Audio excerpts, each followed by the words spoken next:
To change the volume button functions for camera in Redmi Note 15 Pro 5G, first of all, we'll need to open settings on the camera on our device. Next step is to click on the arrow pointing down on top of the screen, move inside the settings and go to general options.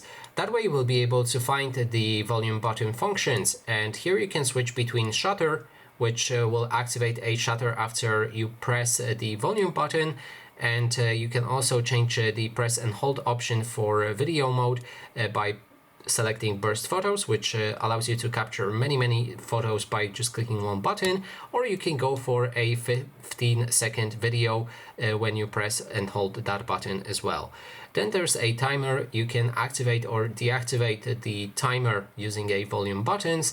You can adjust the camera zoom, and finally you can just use a volume for your phone. That means just adjust the speaker's volume. And that is basically everything. Thanks so much for watching, and if you like this video, please consider subscribing.